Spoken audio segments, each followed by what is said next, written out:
Yep. Right? Yeah. Time to settle up. Yeah, settle up, and we're back for another session, another round of madness. I'm totally unscripted, off the cuff. Three guys. Yeah. Go ahead. Your topics. Hey, what I was thinking about talking about today, I was thinking about when I was making coffee. Mm-hmm. Is I have OCD, and I'm not afraid to admit it. Because what I was doing is I pulled two filters out, and I used the wrong one. How do you use the wrong one? I took the bottom one, and I had to take it out of the coffee pot to use the top one.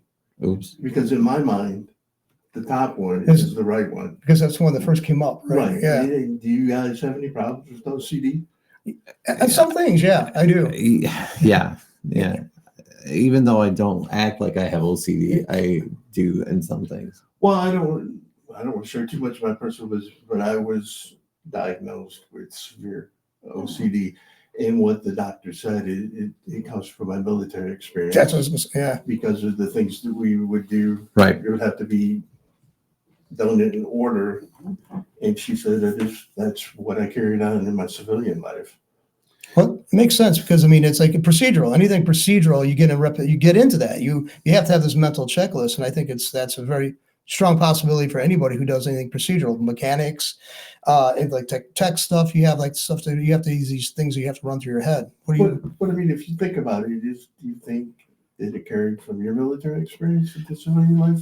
I think you do. I think when that part when they break you down and then they rebuild you back up, right? I think that is the experience that you go through, right? And you can tell the difference between one and the other. Oh, there are people with OCD just born with OCD, right? Lord love them. I've got friends of mine like that. Then you got people who are in the military that I still check every time I get dressed, like with a shirt. I always check my gig line. I don't know why. Do you remember? I don't know if you remember that. When I first joined, I went from the pickle suit to camo. I don't know if you know what the Navy had. The pickle suit was the solid green. Oh, solid green. It makes sense. The solid green hat, and it did have a gig line. You had to be lined up, straight down. Your buttons with your trousers, pants. Your belt buckle had to be. Yep. And if you would get in trouble if it wasn't. Yeah, you had to have it all. Everything has to be straight down. Yeah, and I've always said, even with my ties, when I used to wear ties all the time, they always had to be tied a certain way. And then once I tied them, I never untied them. I always would get them to one little point so I could always readjust them. But no, my life I've always been that way. It's just I try to hide my OCD. Okay. So John, how do you put on your socks? Actually, I put in my socks. First one's always on the left side. It's always on the left side, never the right. Maybe I got to vary that now, but yeah, it's always on the left side. And I just basically I pull it down to I get everything pulled up right tight up against the toes. Then I roll the rest of it up. Okay. Yeah. How about you? I put on my right sock first and left sock. It's always good to put on the sock shoes before the shoes, though. So I got that now. But the good thing, as soon as it warms up, I don't wear socks, so that's not an issue for me in the morning. I remember though, it's so funny when you get out of the military, you're always like, okay, I'm not going to remember anything. I want to get out of this, right? I want to get back in civilization. Couldn't do it. You just can't do it. It's hard. I remember the first 10 years I was out, it's like, oh my God, please get me back in. And going to school, going to college out of the military was the hardest thing for me to get, finish up my degrees. Yeah, that was the hardest thing for me because with more chaotic, around other chaotic people or something. There's no structure in college. Right. And you listen to people and they're like, oh, I want to do this, and they're complaining about all the different things. And I'm thinking, dude, what are you? It's what they told us to do, right? Yeah, You do it because your instructor told you. What you're supposed to do. When they give me a Rubik's or they give me I call them syllabus. Yeah. When they gave me the syllabus, I didn't balk at it. But there would be people, like you said, in the class who would go, why are we doing this? Right. Well, in our sides, we were talking about that over the weekend. It's funny you're talking about that, why we're doing this in schools and all that. It was funny because I was having a conversation with my mom the other day about the campus rioting. It started again. Did I tell you? No. Which campuses you heard about? Yeah, it started back in the Ivy League colleges all over again. about the Jewish things all over. Oh, yeah, the state of Israel, apartheid. I mean, they Yeah. call it apartheid state of Palestine, so, apartheid state of Israel. Yeah. And so they started again. And so I was sitting there, I was having a conversation. My mom was driving down, with my daughter. We went down to Pennsylvania, or out to Pennsylvania. I got to tell you about that trip. I got to tell you, there's something funny about this trip. But one of the things is because I remember hearing her say this, Todd, if I had paid for your college, which she didn't, Mhm. a lot of it was paid by the military, but she goes, if I had paid for your military, if I paid for your schooling, I would have grabbed you by the scalp of your neck and pulled your butt home for this type of education. And this is what the education we're getting these kids right now. It's all indoctrination. It's not any type of. Do you think that could be the problem that we're having across in because of the shootings and stuff like that? Do you think it's coming in from the educational system? It's No, not Really? not necessarily. I mean, well, I think maybe it's a place where not necessarily. I'm not going to blame the professors or the teachers for what's going on, but it is a place where kids meet and people meet that would like values. I think that might be part of it, but I don't know necessarily if I would say it's because of the. And instructors or professors. And I can't see them doing that. well, I think at the higher levels it is. I think I agree. I'm sure maybe. Well, I didn't mean to overtalk you, John. Sorry, Jim. But That's fine. but I'm saying maybe there's I don't want to call them plan, that there's people that come there with an agenda that are also college students, Right. and Right. also people who come there with an agenda that aren't college students that just come on the campus and Right. and they have money or whatever, and they get people to listen to them. I don't want to call it a cult, but you understand what Right. I'm saying. What do you think? Well, see, that's one of them. One thing I could weigh on them because I spent a lot of time in Mott and worked at U of M for years, different capacities there. Now, the professors basically are most professors. You have a groups where they're teaching more pragmatic stuff. If you were like say at the School of Management, like at Right. Flint, they're teaching you to go into the business world. You had to have something viable to sell, something that you had to know what's going on, and maybe it was inadequate, but at least you got a better understanding of the way the world works. Then again, I mean, I haven't been on a college campus since 2014. What about you, John? It's been In For school, I'm 2008. talking about in school. put out through 2008, 2009. I took a class. Yeah, I'm sure things have changed a lot in 10 years. yeah. I'm not saying that. What I'm saying is you gotta, last year when the graduation was happening, you saw a lot of these professors and they're walking out. What I'm not talking about is not like my community, like the community colleges, Right. the trade colleges and the trade schools and this local community colleges. That one, I believe that's just still regularly education coming through. I'm talking about Harvard, Columbia, The elite schools. The elite Maybe, schools. but like I said, I haven't been on one of those campuses. But then another thing that I think is they're in their own little sphere, you know what I Right. mean?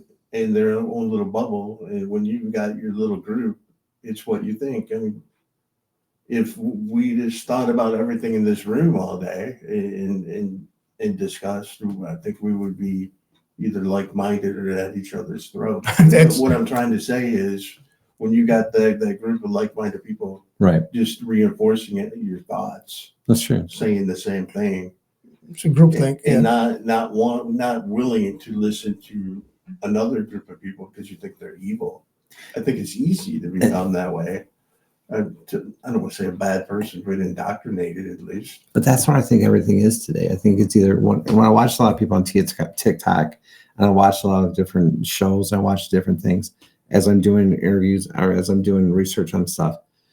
It's funny because it's like, if you don't think the way I think, it used to be, you said this the last show, Right. that there's a lot of people you've interviewed through your life and that you've done in the last 20 some years Right. that you vehemently disagreed with them. Right. But you still had that ability to come across the table, listen to them, and talk to them, right? You didn't throw your personal self into it, and then you didn't walk out the room when they said something. If you look at a lot of people today, it's like, if you do not agree with me, if you do not go along with what I want to do, I'm out of here. And Right. this is the philosophy of our That you're country. evil. Yeah. Yeah, and you're you wanna racist, kill you're me, and you want to sexist. kill me. It's see, Right. yeah, because And nowadays, you see people, all these Hollywood people saying if so and so gets, Trump gets reelected, they're out of this country. And well, like I said before, we're going to emulate himself. Rob Reiner was like, "This is insane, people." I mean, this is the world that you can't control, and I don't see how you expect everybody to. I want to hear what you have to say because I'm going to follow your lead. And years ago, this is back when I was at U of M. There was I think it was for Al Gore's campaign. The Goo Goo Dolls was actually doing a performance downtown Flint. Right. And one of the girls was going there. She was talking about the Goo Goo Dolls, and basically they're stumping for Gore. They're going on the political parade for him. And she was actually listening to these people, which are a bunch of drunken, derelict, drug using band members. I mean, I don't even know if there's an awareness of anything beyond that realm of reality, bands, music, which is not always, they're not every band member. But she took that as age. How old was she? She was in her 20s. Okay. She was in her 20s. Think about, you must have liked some performer somewhere, some artist. I was always able to separate because I love bands that were heavy into drugs, and I never felt the need to do drugs. I didn't feel, I want to experiment with this, bands. Right, because they did it. Yeah, because I never felt that because I was like, I thought them as a cautionary tale because usually somebody in the band would OD. I'm talking about like Rolling Stones and stuff. I mean, these people they're not somebody I'd want to follow. I didn't. Did you ever wear bell bottoms? No, never did that. And you know why I wear bell bottoms? Because like the Partridge Family. Oh yeah, really? They were all wearing bell bottoms back then. It was a thing to do. Remember Sonny and Cher wearing bell bottoms? Okay. Yeah, I hate to date myself, but I did. I got had red, white, and blue in 76. Remember? Oh. I had stars and stripes, and I had the stripes were at the top part, and then around the cuff of the bell bottom was the star with the borders, or the border on both sides. That would Oh my God! 1976 was that a fun year? Oh, that was everything was red, white, and blue. Everything was stars, stripes everywhere, man. Every clocks, everything, beach balls, everything. Man. Yeah, it was American coins. Yeah, you couldn't get away from it. But back then, the TV was the internet, I guess you would call it. Well, it's where we got most of our information. Believe it or not, we read newspapers. Yeah, the newspapers, and that's another thing. It's a big deal. Yeah, it's a big deal because nowadays anybody, and we're doing this too, I guess. But I mean, we're weighing in on our own thoughts. But you actually had some criteria when you got something published in a newspaper. Or typically, you did. Yeah, it had to go through editorials, 3 or 4 people before it got out. Right, because they not only worried.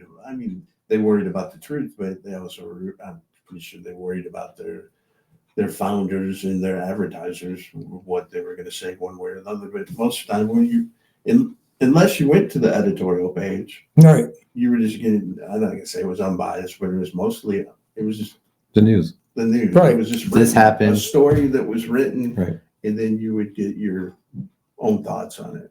Yeah, it's another thing is too. It's like we used to have a professor. We had a transfer. They just started taking him over at U of M, and he was actually, they wanted so much money for the library. I'm just bringing this up because libraries got periodicals and journals. Right. They purchase like you and I would, subscriptions and stuff. And he allowed for those, but he didn't want to even allow for those because he said his case was we're going to put everything on the internet. This is like 25, 26 years, 27 years outside what we're at now. Right. And the librarians came to say, look, it's not credible information that comes from the internet. The books and stuff actually has to go through more review process before it's actually committed to paper.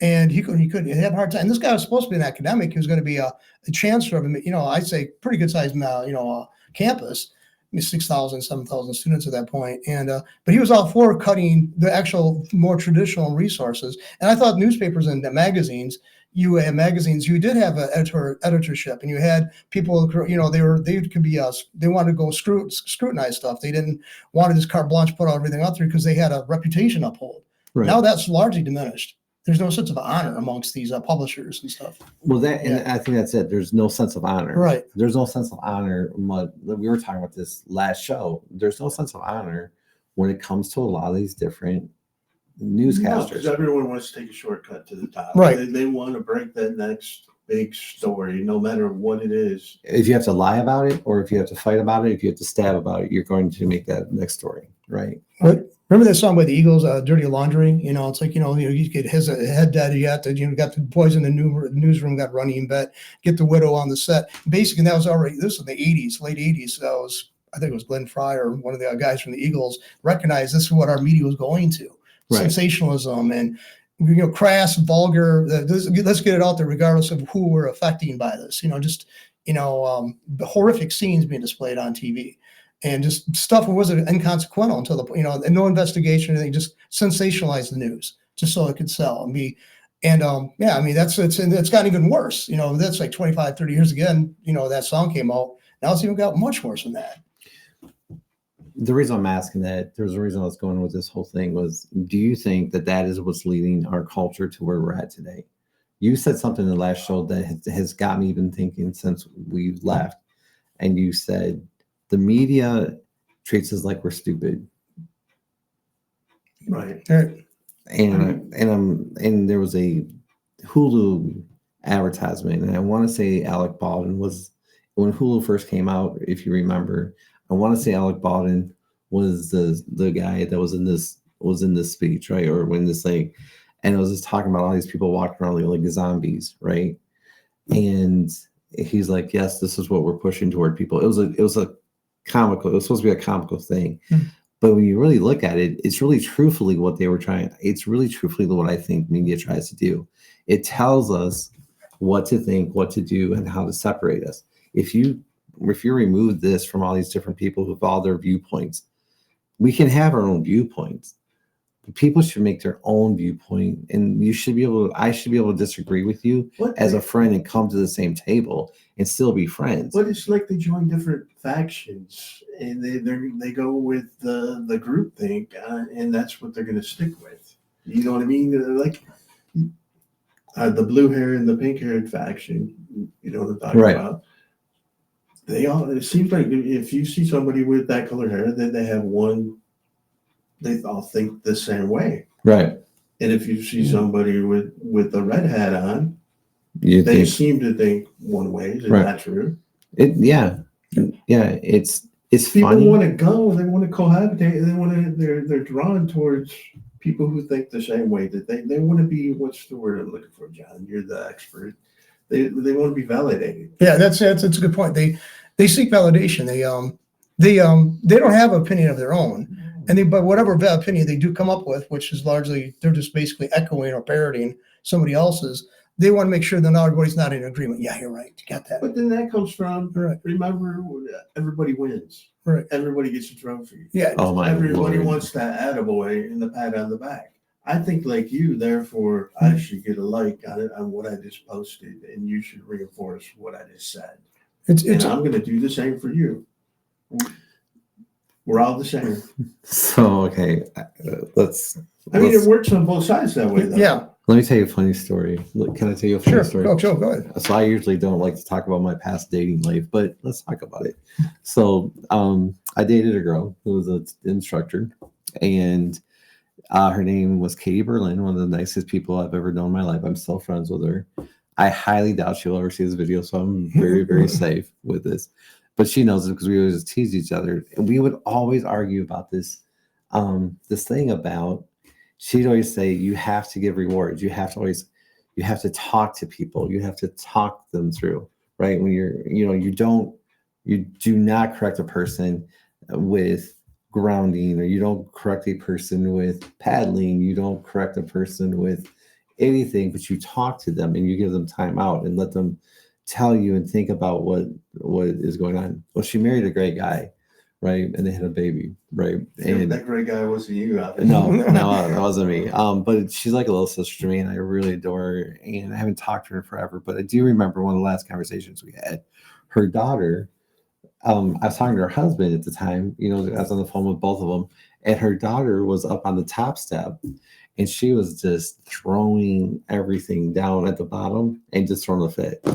And Katie was like, no, if you don't. And I said, Katie, you're supposed to have a conversation with them. You're supposed to sit them down. She was like, because she's like, if you do not do this, I'm going to whip that rear. And I'm like, wait, Katie, wait. But the thing is, what I'm trying to say is that we have gone away from where we have tried to go so far away from, as parents, we've gone away from, hey, we need to take and stop. We need to be the authoritarian in the house, and we want to be the friends of the house. We want to be cool. I've seen more women, I'm sorry, our age. I'm not a woman. Oh, no, I know that. But I'm saying, I'm sorry to say that because I don't want to sound sexist, but you watch a lot of women on different things and they want to act like they're in their 20s still. Right. Which I'm okay with that you want to feel, But, okay, but here's the deal. If you have a 15-year-old person in your house, or a 10-year-old person, or 11-year-old person, or 8-year-old, or 5-year-old, you had this kid, be a parent. Don't be their friend. Don't try to live your life like their best friend, because I always love to see these pictures where the girls are out there with their moms, and the moms want to look just as young as them. Yeah. Enjoy the fact you're growing older. It's a beautiful thing. Growing up is a beautiful thing. Well, the most beautiful thing, the part of it for me is I don't care how I have some idea how I dress, but I don't put as much effort into it as to make sure I had the right brands Right.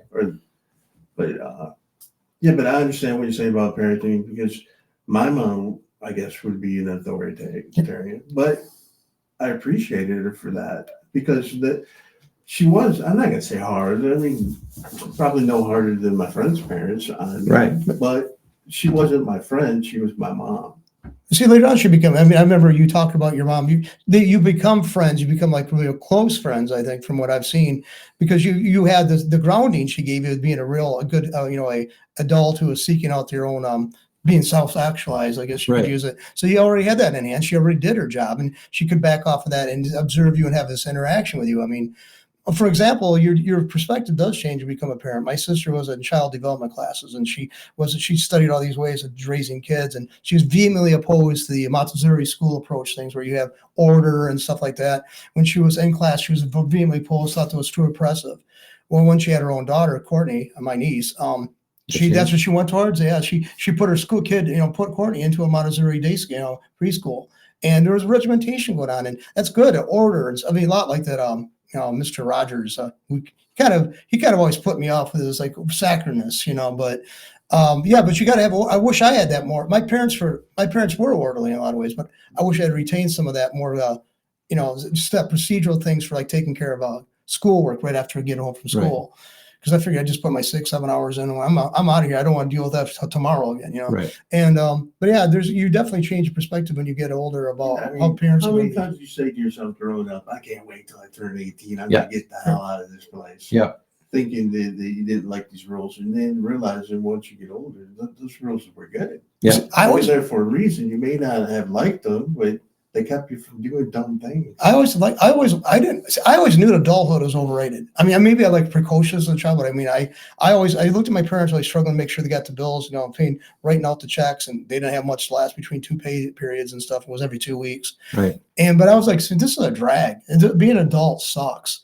Because all you do is worry about, you're paying bills. That's all you do. How many videos do you see on TikTok that people are sick of adulting? Yeah, it's not today, please. It's like who would want to just sooner to get like your check or whatever? You just want to say, I want to spend that on candy and go watching movies and buy video games. I mean, who wants to? I remember my first fat check. I thought, man, I got all this money, right? And then I realized, oh no, I got to pay. At the time, I had to pay rent, I had to pay utilities, car insurance. And you had this much when you were done. And then that first time that's another thing that reminds me, the first time that I realized I had to pay tax, I think I was, I must have been only like 6 or 7 years old. And I saved up money to buy my mom a Christmas gift. And I just thought that person when I paid, because it said, at the time, I don't know what it was. It'd say $1. Right. And I had $1. And I gave it to her. And she said that would be 6 more cents. I looked at her like, well, 6 cents doesn't sound like a lot back then. But back then it was. Right. Because 10 cents could buy you some milk duds and a couple of pieces of gum back then. Right. Yeah. But I thought that lady was a thief. She was trying to steal 6 cents from me. But that is a big wake-up call, though. I think John has almost the same thing. So yeah, it was up there. Ben Franklin's store up on the street, down the street here. I plopped the thing down the counter and played out the money, like $2 or $3. And she goes, "That'll be like back then. I think the sales tax was 4 cents, and she was like 12 extra cents." And I looked at her and she goes, "Oh, it's a sales tax."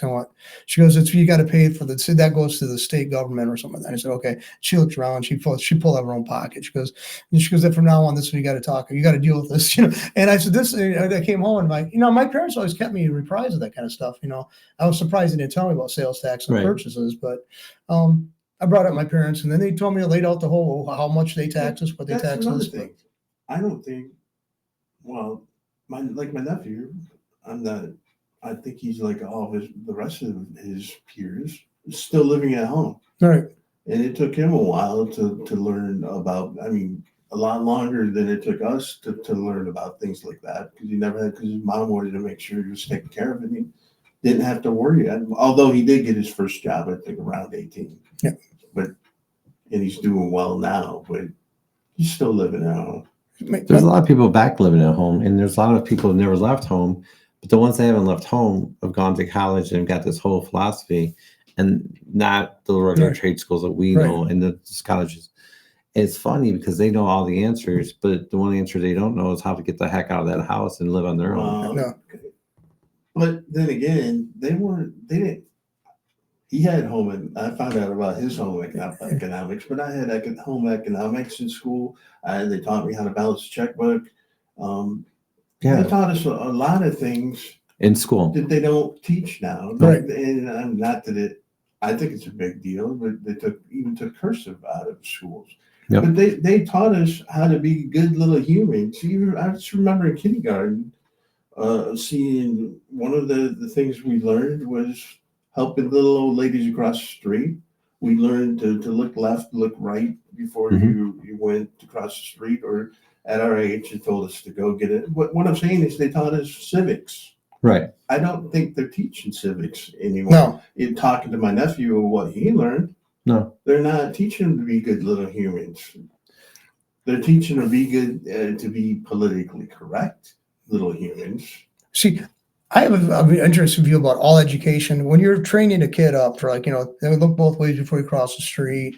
Don't cross against the light. Don't do, which I actually found out was counterintuitive, but you do cross against the light in some instances. But everything is indoctrination, and because the kid doesn't have a way of evaluating things later on, they could pull it apart. Right. But it's needed. Indoctrination is not necessarily evil. You want your kid not to put their hand on the hot stove. Right. That's easy. Don't do that. And eventually they learn there is a reality I have to deal with. But I think that these schools have done.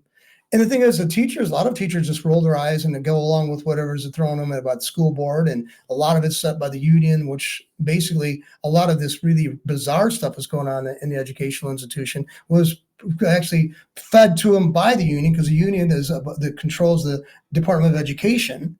And the Department of Education takes the marching orders from the union pepper. They tend to be very liberal and leftist and ridiculous. And that's always been the case. Since I was a kid, they commandeered, the left seemed to commandeer the teachers' unions. And so now the teachers who wanted to legitimately teach have a hard time dealing with their own union. And that's what I've heard complain, because I got several people who were into it. One of my friends is about to retire within about a few months from teaching. And and unfortunately his district isn't really that leftist, that progressive, that ridiculous stuff. There's some in there, but not as much. And he's grateful for that, because he just wraps up his career and he didn't have to deal with those BS that they are in some areas. But another thing is they don't want to teach people the basics. So you're talking about cursive and all that. And I learned about bookkeeping, basically, checkbook. Well, what about, they don't even learn how to tell time? No. With the analog anymore. Because they use Alexa. Tell me this. Alexa, tell me that. But my nephew learned. Because luckily my sister pulled him out of the regular and took him to a private teacher. He was homeschooled, but not by my sister, but by somebody else. Right.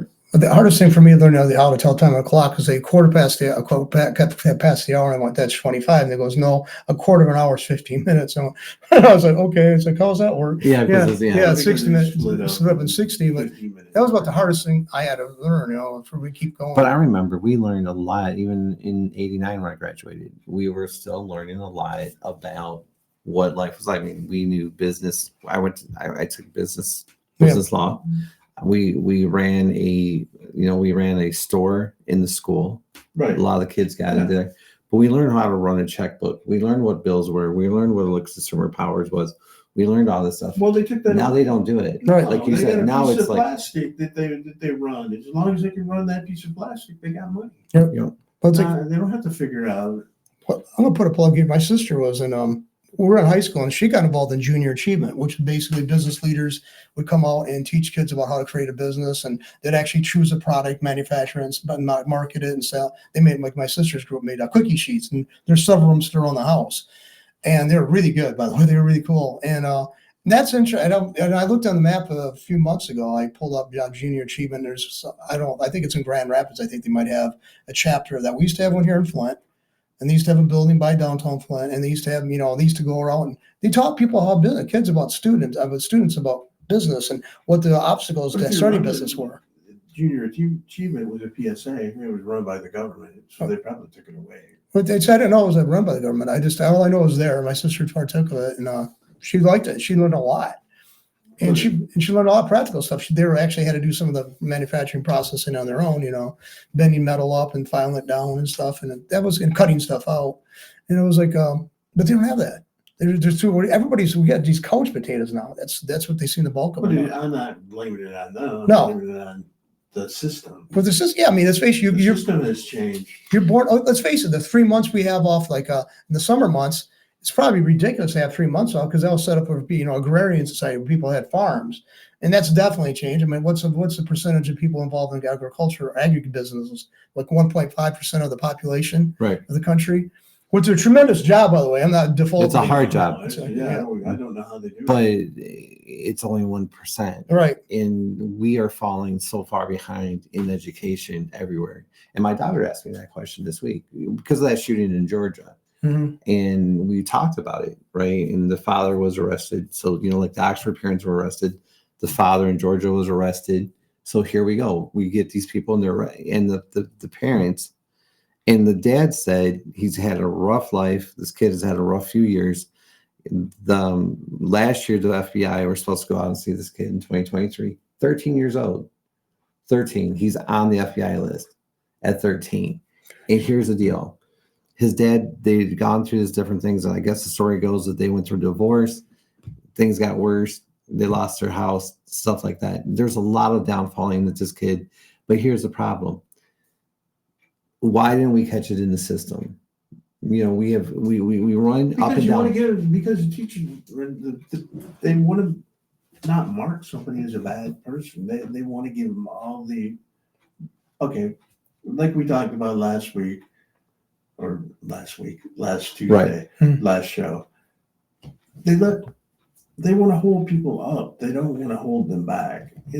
Things that would have been detected and you're going to repeat this grade or you did this wrong and you're going to be punished, they let go now. Right. I mean, think about it, even in like California where $800, is it $800? If you steal less than $800, it's not a crime. Right.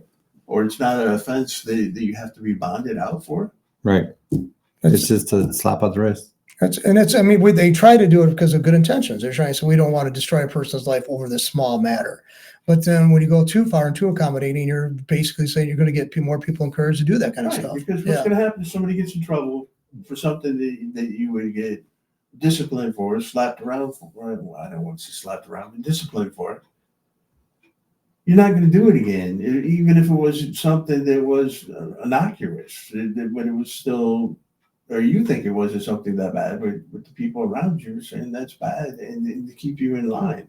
Right. Now, look, I don't know about you, but I don't talk to people when I go into stores and different things because I'm worried I might say the wrong thing. The same thing when I was the story that I always like to tell is me and my brother were walking through the neighborhood, and I don't know if I think we were cussing, and the lady was one of the neighbors up the road. Discipline, she said she wore us out and told us that we were doing something bad or whatever. And then all the way home, me and my brother screaming. And when mom finds out that that lady talked to us like that, We're gonna get what? no, that's not what we thought. We thought that she's going to go up there and say, you don't talk to my boys like that. But no, that lady called my mom and we did get a whipping. Yeah, I mean, community parenting. I mean, that's what, I mean, I don't really agree with this idea, mostly in the left, circles. It takes a village to raise a child. This is not a village. I mean, Flint's not a village. But when you see a child do something Right, wrong, right. you should be able to speak out about it. But now people are just, I'm not getting involved in that stuff. Well, That's because- not my problem. And so it's the same thing where I brought up where, remember when your friend found that phone and what did I tell him to do with that phone? Just throw it. So, Just throw it in the friggin' lake. Because now you try to do something good. Like there's a story that people can find on the internet. A man found a phone in the parking lot. He took it home, went through the phone and found it and called the person. And the police arrested him for theft because they said he should have taken the phone and given it to the subway manager. so And all he was trying to do was a good deed by getting it back to the person. Throw in the trash can. Maybe not throw in the trash can, but leave it where it lies. Well, that's what I would do. So I've taken it back to I knew it was from because on the screen it had like a Sprint or something like that, or not Sprint, what's it, T-Mobile. So I took over to the T-Mobile store and dropped it off. They said they could find a way of getting information from it that they could use to contact the owner. But then again, like I told you and your friend, you pick that phone up and guess what's on it?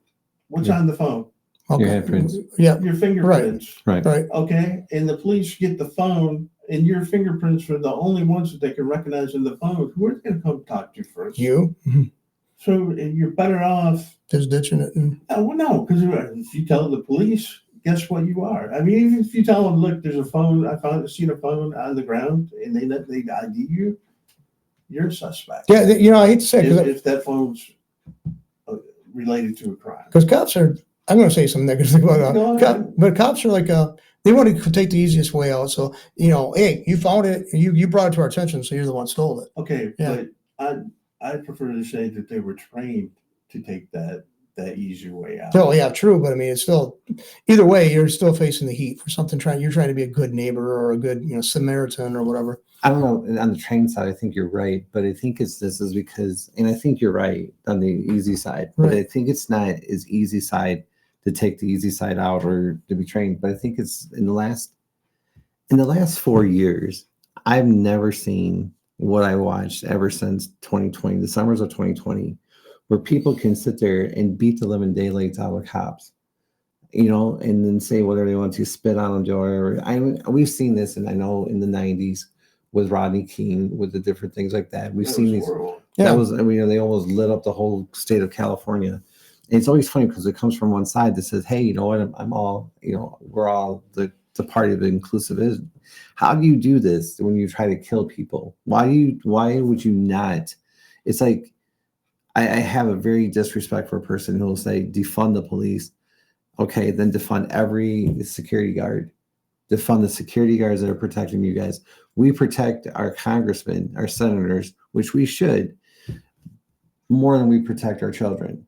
And you know what? We've got a lot of veterans out there unemployed that come out, why can't we put those guys in the schools? Well, and then the other thing that I can't understand is all my training, and I've got to go to more training or ridiculous training Taught by somebody. to get a CPL in the state of Michigan. Yeah, that's kind of stupid, isn't it? That's kind of stupid, isn't it? Yeah, he's a trainer of people. I train people how to handle weapons and how to fire weapons. Why should I? I mean, I've probably got more respect for that than the average person for firearms, for even a knife. It's like, I also. So you're going to make me go to 8 hours of, and it is ridiculous training. Because when I did go through it, he had a paper, he had the target, and I just rapidly fired like I was trained. And he said, "You were in the military, weren't you?" And I said, "Yes." I said, "You're good." Yeah, it's like, basically I got hit the size of a plate, like a paper dinner plate. Yeah, I think it's a lot of the requirements are ridiculous. Some people have already proven they've had the training. It's like Todd brought up. They should be building on that. I mean, if somebody, even if it's just having me, I'm retired now. They wanted me to come once or twice a week to be a security guard at the school. I'd be fine with that. It's like, they trust you with firearms abroad, you know, to I- other countries. Why can't they trust you here? You know, Well, here's the weird part about it is we go to third world countries. They Right. send us to third world countries all across. You've been on the cemetery. Iraq and Kosovo and 11 places. So we're there to protect them with guns, right? Mhm. Not saying taking guns in schools. That's not what I mean. Right. But what I'm saying this is we have got guys who are coming from the military and you are taking all their training that they have and throwing it in the trash. And you're not Right. protecting the kids. And you have people who all they want to do is scream about it's the guns, we gotta get rid of the guns and all this sort of stuff. Because it's a political ploy. The fact is you don't want to the left and the right don't want to do a damn thing about these school shootings. No, they don't. They're scared. They don't, because it's if they did, if you did, you'd be grown up, you'd sit in a freaking room, you'd figure out how to protect the kids and stop pulling idiots in there like Randy Weingarten, who doesn't know her head from her hole in the ground. Sorry. Yeah. She couldn't pull her ass out, her head out of her ass. I'm sorry if this sounds No, I got worse things. I hope I don't get kicked off because you got me on the rant with her. That woman is the, I swear to God, when I hear her talk, it's like, how the heck did you graduate from high school? But the problem is that when you hear this woman, not one thing does that woman say to say, hey, I want to protect the kids. You know what all it is? It's political bullshit. Sorry if that's a bad word, but it is. Right. It's political crap because all we're doing is we're listening to people going, well, we need to get rid of the guns. And you got the other side going, I get the money from NRA. Well, you got to have more training. Well, okay, if you want to do this, we've got how many veterans every day are coming off active duty?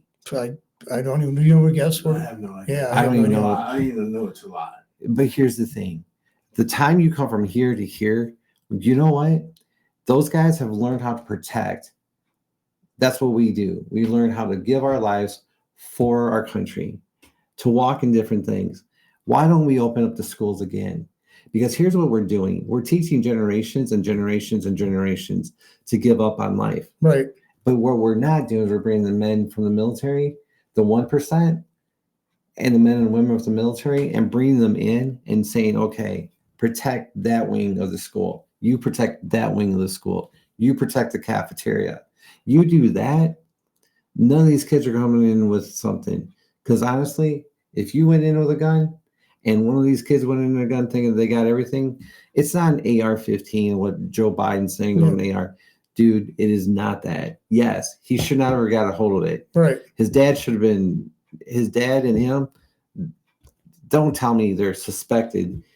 Freaking, they had the gun in his hand. You know he's the one. Yeah. My philosophy is you want to stop it, build a gallows right in front of that school, put his ass up there, put a rope on it, and say, let's swing from the other. You'll stop people from wanting this copycat. But all these people want to do this so they get 5 seconds on TikTok and they get their fame and they think that they're going to go into a freaking they think they're going to go into a history book that people are going to read about them. I hope they don't. I hope they don't put them in there. What I was going to say is that the kid was young enough that his dad is like one of the first generation. His parents are probably one of the first generations to come up under this new system. Yeah. So you got the dumb teaching the dumber right now. Yeah. And that's it. Unless they had what a friend of mine used to say, home training, where they had good parents growing up that taught them values. Well, what I know about what the dad taught him because he took him out deer hunting, and this last fall or something was the first time he got a deer and put blood on his face. He said it was the happiest day. You know, like that stupid tradition. I guess you're supposed to put blood in your face when you hit a deer, but the thing is that I don't know. I never did that, No. but some people do, I guess. But the thing is that he said that there was all this bullying going on in the school. The teachers can't do their jobs to get the kids back to civics, and the school board of education wants to be known for we are the most progressive. Right. Stop being freaking progressive. Just be real. And you know what? You shouldn't be on a school board. I don't think you should be on a school board for 3 ways. Honestly, if you're a parent, if you are not a parent of a kid in that school, you should not be on that school board. Right. But then that brings up what me and John talked about when I'm not going to say we should go back to that, but when we grew up, I didn't wear a T-shirt until after I got out of the military. Out in public, it was always a collared shirt or a pullover. But the people in our generation, the older men, and even the women wore dresses. I'm not saying the women have to wear dresses, but I'm just saying it was a dress at the time. They dressed up to go shopping. My grandfather and the people that I knew wore at least a white shirt, the hat, and trousers and shiny shoes. When you went to church, you were dressed up. Well, I would take it was like one time there was a picture taken upstairs at the workplace we're at now. It used to be a house. My grandparents lived here. And it was like my dad was walking around like kind of a sweater vest, and he had a shirt on and had a tie on, and you could obviously he had slacks on or whatever, and then he had shiny shoes on, so did his dad. And I suppose like, have waiting for people to come and visit. Goes, no, we dress like that every day. But what I was what I was trying to get to is everybody was Mr. or Mrs. Right. Yes. And even the janitor was Mr. because he's got a good story about his school janitor. Yeah. But what I'm saying is, we were taught to respect the garbage man.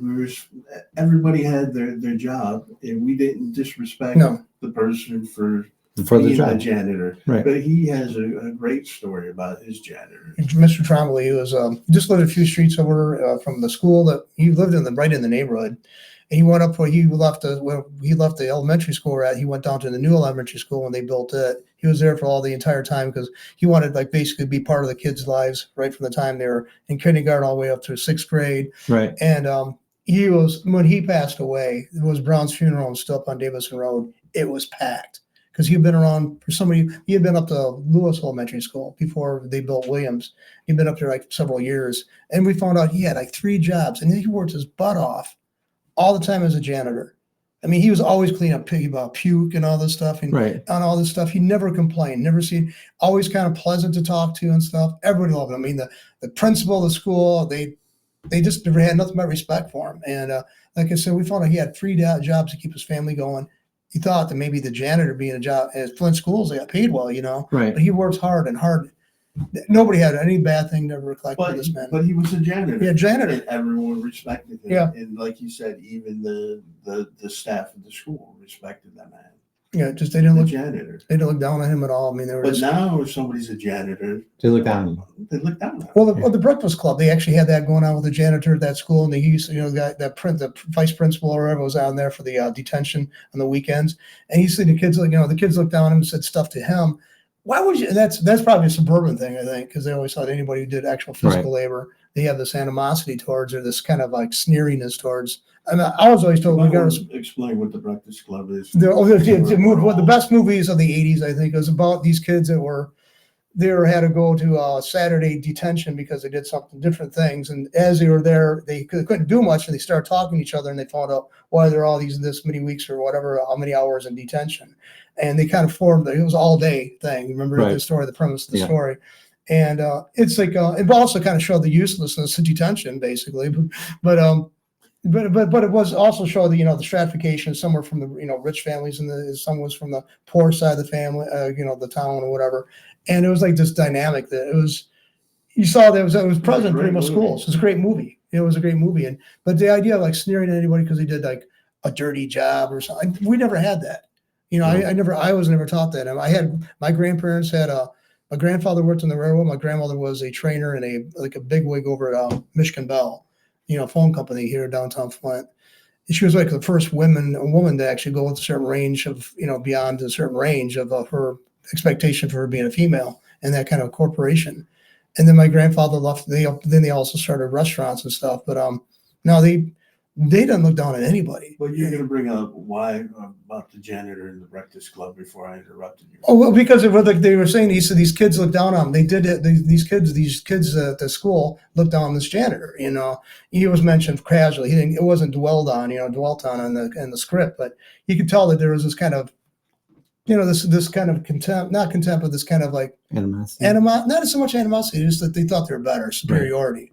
because there was a suburban school, Right. in the movie it was a suburban, pretty wealthy school. If you look at the way the school setup was, it was quite wealthy. I mean, the elementary school I went to was a lot like that because he had poured a lot of money into it. And now it's derelict and it's down the street here, and it's almost like, rats living in it and stuff like that. But I remember being there a few years ago. Williams School, Mm. yeah, it was like it was the best school, and they also have a great Facebook page for the Williams School students. So if you're listening to this and former Williams School student here in Flint, join up with it. Dave Maton, this other guy, run that, and then they made me a co-administrator. So it's like of that or admin on that. It's really cool though. We got teachers on there, former teachers, and they're weighing in on stuff.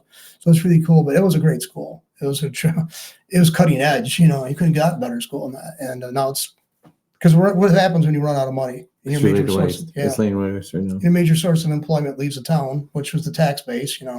So that's it's a tragedy, but that's the way it is. Great school though, great people Did there. anybody watch the news today? No. Russia's back in interfering with the election. Well, there's something about he was Putin's what he said Back about. Kamala Harris. Okay, if a foreign power says they want to back somebody, I'll probably vote the opposite direction. Why would I want the enemy to have a say or tell us who they think? I would do just the opposite. Let me ask you a question. If you had like $10 million and say that you wanted to go, you didn't like Trump, how would you do it?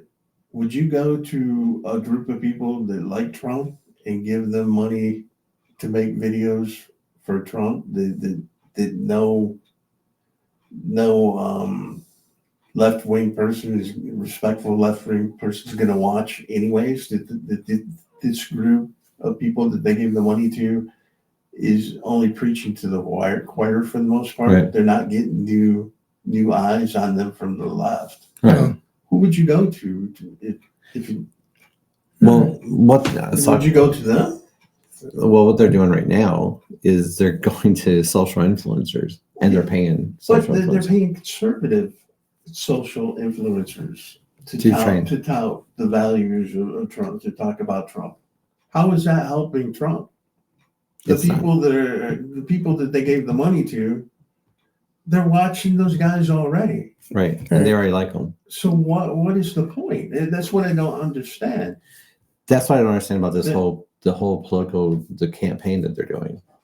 But it just seems to, what's the word? It seems like it's BS. Yeah. Bullshit, like you said. I mean, it sounds like a setup. Okay, we're all talking about Trump, and I'm not saying we like Trump, but we're all talking about Trump like we like him. It's easier for me to give you money and then get found out, right? Right. Then give it to somebody And else. then try to get somebody. The whole thing sounds stupid. We weighed in on our country's weighed in on when Barack Obama was in. Do you remember when Barack Obama was in? We weighed in on the Israel elections. Right. We've weighed in and we've done a lot to other countries. Right. We are not. It's funny when we sit back in our country and we say, "Oh my God, this country's, like doing stuff." Hello, we've been doing it for years. We do it all over the place, You know? especially South America. Well, South America, and I mean, it's like, I don't know, like we seem to want to interfere in everything, and it would just. What was the shoe lady's name from the Philippines? Mendoza? Marcos. Yeah. Marcos. Yeah. Who got shot? Where they called her mom, shot her right there. But I'm saying she On was TV. one of ours, Well, her husband, she and her husband were. and they hated her. Yeah. But I'm just saying, Well, they hated all her I'm shoes just using collection. that example that all over the world that we like. We take an area and we decide what's good for them. Yep. And sometimes it doesn't work out. Most of the time, it doesn't work out. I mean, it's like with Shah of Iran. I mean, he was good for a while, and then they their own identity reasserted itself, and they put the Ayatollahs in, and they started taking hostages, and we always interfered with other people, and then we wondered like, our foreign policies just perpetuates this wave of having to go to other countries, invade them, put down rebellions in other places. Yeah. The problem about invading, okay, if you're going to invade something and you're going to conquer it, conquer the damn thing. Right. And that's the one thing about Trump I did agree with back in back in whatever you were saying this in 2004, 2008, 2016. If you were going to go in Iraq and do it in Saudi Arabia, then conquer the freaking oil fields. Stop going in there and then coming back. If we had the oil fields over there, pumping it, coming back over here, our gas would be under $1. Their gas is less than $1. We can't compete with people like that. One of the dumbest things, one of James Carville, one of the best Democratic strategists I think you've got out there right now, he's always said it's the economy, stupid. If you're going to win an election, you win it because of what the economy is. You don't win it on anything else. Russia has been interfering with us because Russia doesn't really Russia want to interfere with us, but they don't care about what's not going on. only Russia. That's China, Iran, China. It's like everybody. I mean, let's face it. Our country our government stirred the pot all over the world. How do any of us expect us to be immune to having that same thing done to us? And I mean, I can't blame them. I mean, that sounds audacity, right? Yeah, the audacity to come to well, America. another thing is too a problem with them. A lot of the conservatives. If you say that you can understand somebody else's point, another country's point, why they're angry at the United States, that's an act of betrayal. It's us against them, and they start waving that flag. And what?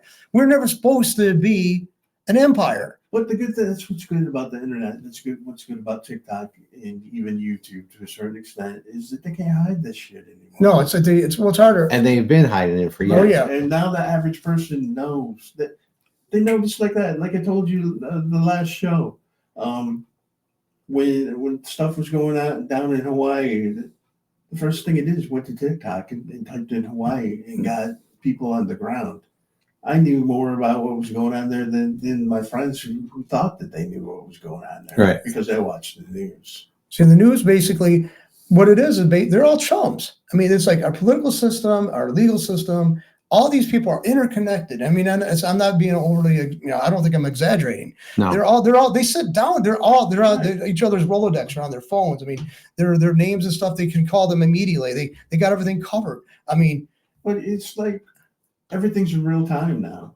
They don't have the time to go, well, this is the story. How are we going to frame this for the American people?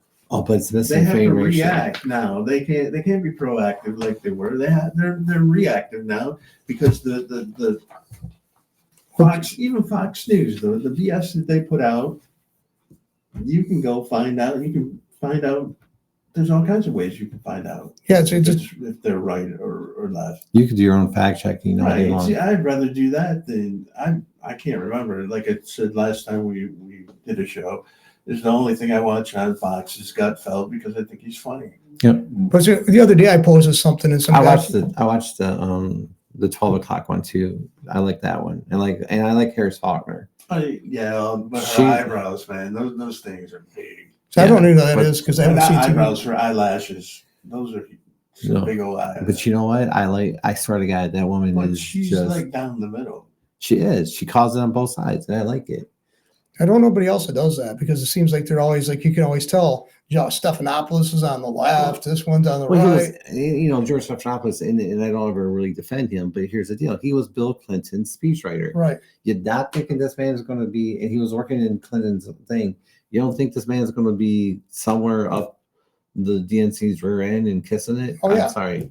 I mean, they've always political, and let's face it. Rush Limbaugh said it. He goes, "You ask any journalism student in colleges, especially the Ivy League ones, what's the purpose of journalism? It's to affect change. No, it's not.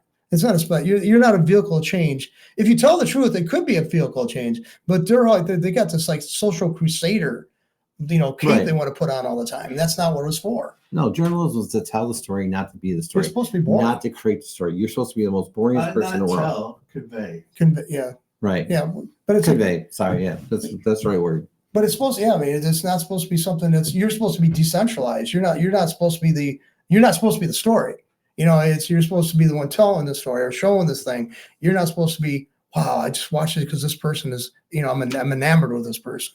That's what it is. I mean, it's like a cult of personality around our media figures.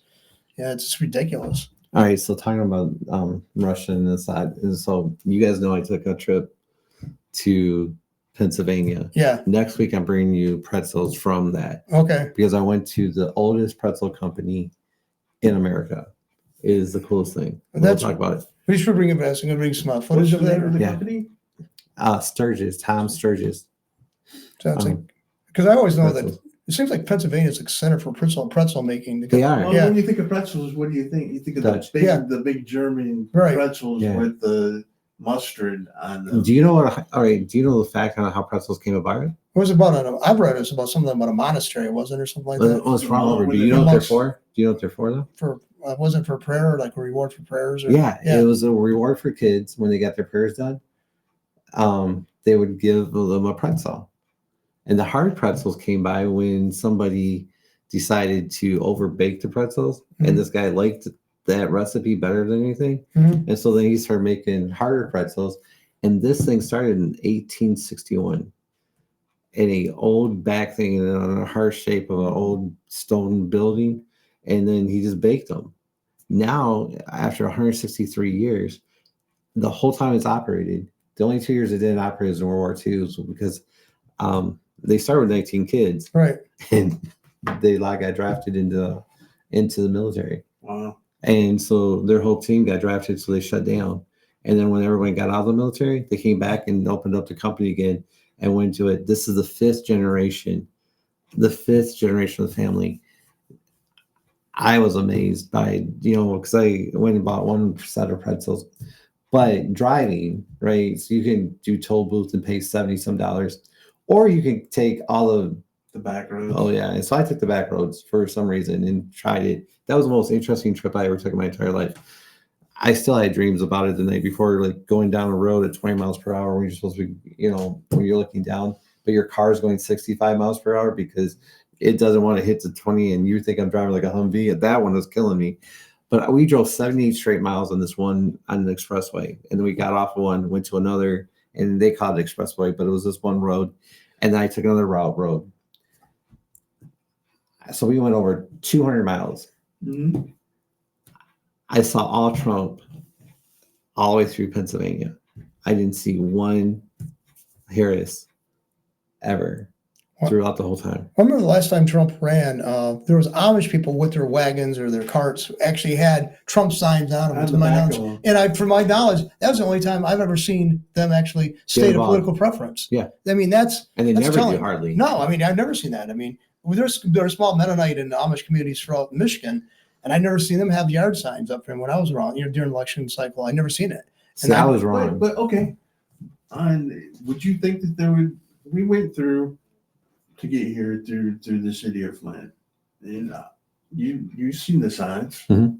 I would never There's 4 or 5 that I know. even 5 years or 5, 6 years ago, you wouldn't see any Trump signs in the city of Flint. No.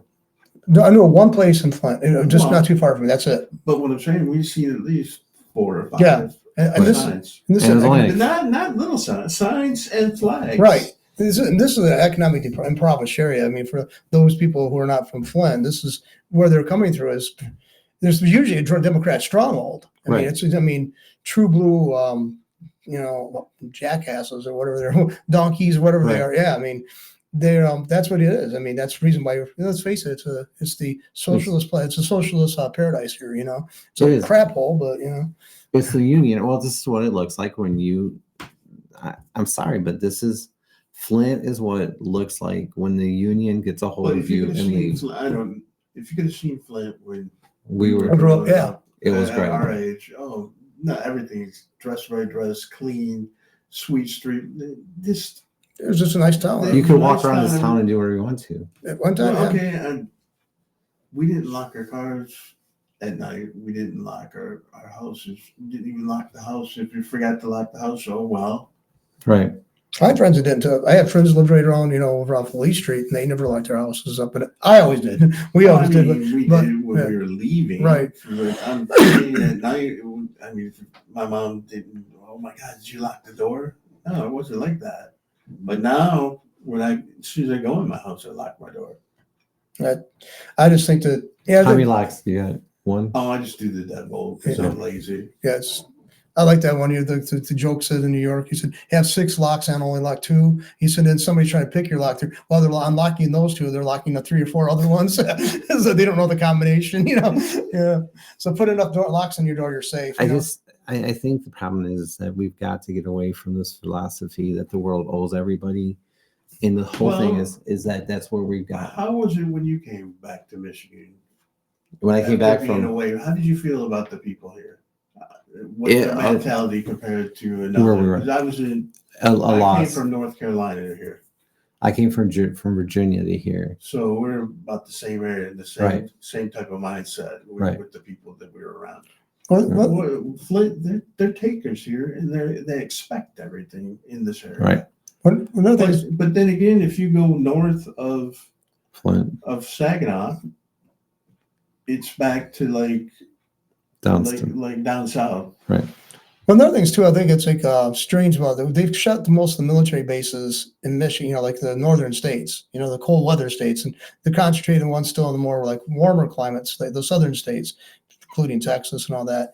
And I thought that was always odd. I think that also had an impact on the political system. What I'm trying to say is the type of people that are around a union area are not the nicest people in the world. Well, they have a tendency to have expectations. A sense of entitlement's very strong. I had a friend of mine, was my boss at U of M. Her dad was a GM executive, and they lived in Ohio, Indiana, Michigan.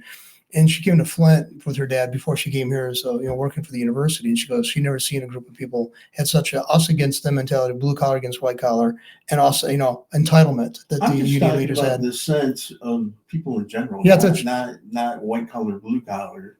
There's some this area has some of the rudest people I've ever came across. Well, I've been all over the world, and I think it's the most disrespectful places you've ever been to. When I'm in Pennsylvania, they were the nicest people you'd ever want to meet. And please don't get me wrong. I like living here. That's why I live here. Don't get me wrong. I don't think everybody's rude.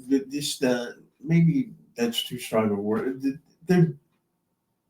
Their sense of is just different here than it is other places. I think we demanded this, and we expected this, and we expected it to go for years and years and years.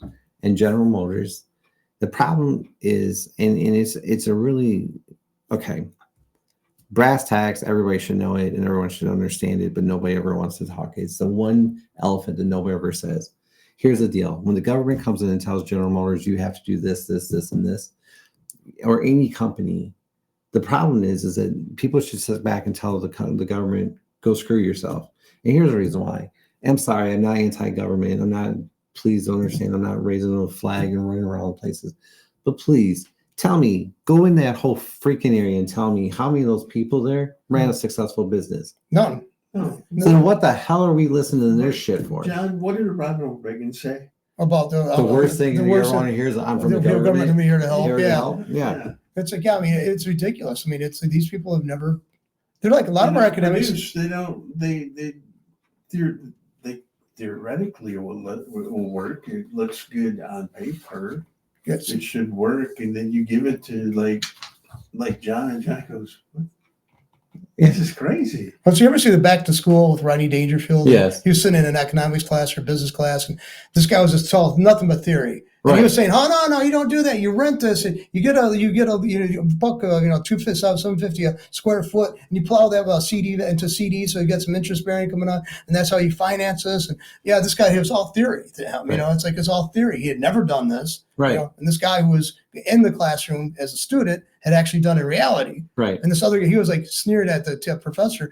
That's not how we do it. It's like, no, this is how it's done. You talked about you got to grease the palms of the unions. Yeah, the unions. You also got to pay get the variances filed. So you got to pay grease on this. It's true. That kind of stuff. There's real happens. life to hypothetical. This is what we write. And what really drives me crazy? I'm sorry, and I'll just tell you off the bat. But when you watch a Senate freaking hearing, it kills me. If someone says something that quote unquote comes across as disrespectful to one of the congressmen or senators, well, you can't use that language here.